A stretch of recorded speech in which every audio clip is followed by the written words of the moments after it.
Now let's learn the case of three sets. In this diagram you can see I have three sets A, B and C. Again this is the total.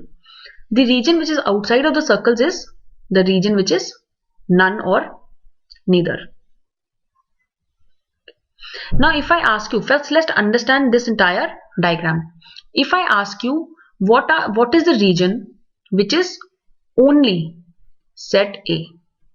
This is just for your understanding. Only set A is equal to the pink region of A, right? Because if I see D, that is part also of set B, E is also part of set C, and G is part of all the sets, so those are not included. Elements of only set A are A. Similarly, only set B is the yellow region, light yellow region B. Only set capital C is the set of small c, this blue region. Now if I ask you what is the elements of set A union B, that is which are the elements which lie in A and B, that is A or B. This is basically they can lie in either set A or set B. Now you can see these are the elements which lie in set A, these are the elements which lie in set B. So in this case this will be A plus B plus D plus E plus F plus G. Out of these are the elements only in set A, only in set B. Now similarly you will have the B union C, that is the elements which lie in set C or B. You can look for the areas yourself, and similarly you will have say C union A. Now let us take one case, elements which lie in both all three sets is basically this region, because they lie, as you can see, this is part of all the three circles. This is equal to G. So this is giving you the idea for a basics. But now there are various difficult questions which can be formed, and they are asked various times in the exams also. So now let's look at those cases. Now let us say we just talked about elements which are in all three.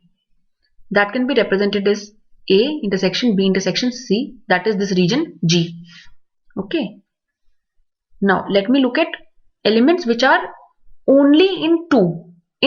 So basically the question will say all the people who are in only two of the above given sets. So they could lie in A and B, or they could lie in B and C, or they could lie in C and A, but they cannot lie in all three. Now in this case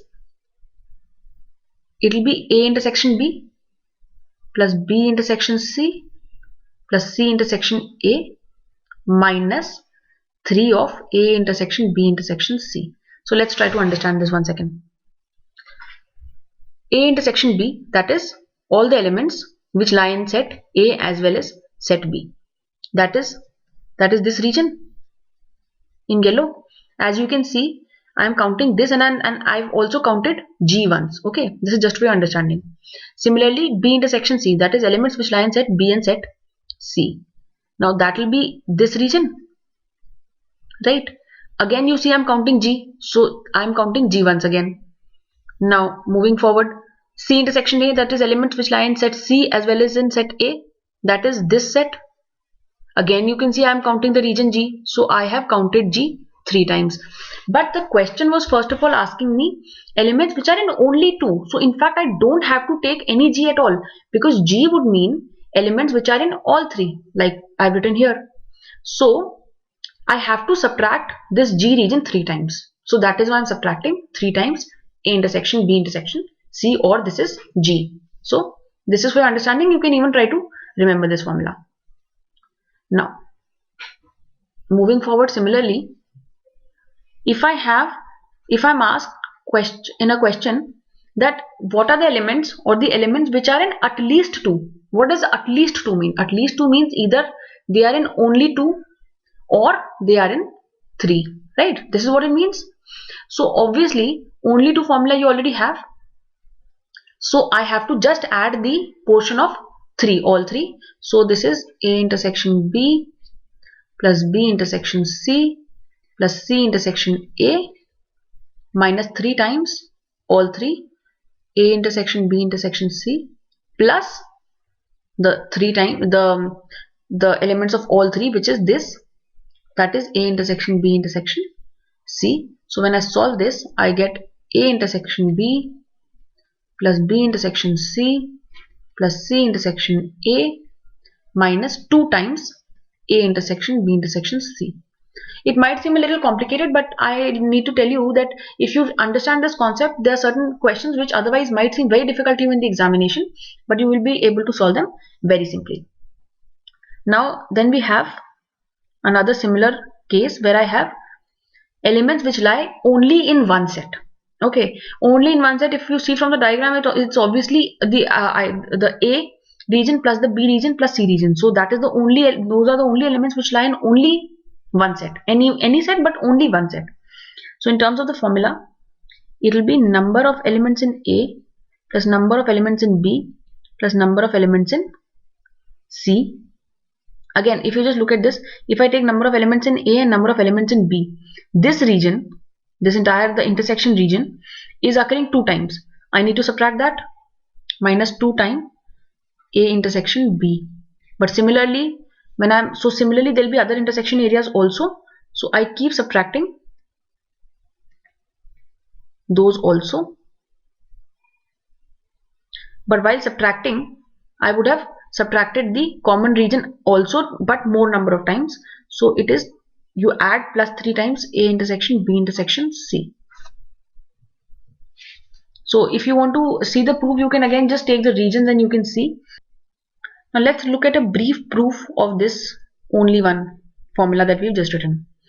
In this case, when I'm adding the number of elements of A plus number of elements of B plus number of elements of C, when I'm adding A and B, the portion of this A intersection B is getting added twice, but I need only one, so it has to be subtracted twice. So I am writing 2 times A intersection B minus 2. Similarly, when I was this region B and within B and C, this region of intersection of B and C is being added twice. When I'm adding B and adding C, again it needs to be subtracted by twice, so I subtract that. And similarly, I subtract this region which is common between C and A. But now look at what is happening with the common region between all 3 elements. When I was adding A, I add this once, adding B, add this twice, adding C, add this thrice. So I'm adding G 3 times. But when I'm subtracting this region of common between A and B, that is 2, I'm subtracting minus 2G. This also subtracts minus 2G. This subtracts minus 2G. So net, let's not see this element. So net, I am actually subtracting G 3 minus 6G, which is, so I'm subtracting G 3 times, minus 3G. But effectively, I need to not subtract that 3 times because I've already removed all the common region. So I need to add this G 3 times. So plus 3 times intersection of the 3 sets. And this will give me the region which is when I'm talking about all elements which are part of only one set. So this is a formula which you should try to remember. Now the only thing left in this complicated set is at least one. Okay, this is fairly straightforward. You won't have to go through any formula. That is total minus elements which are part of neither set. That will give you all the elements which are part of at least one set.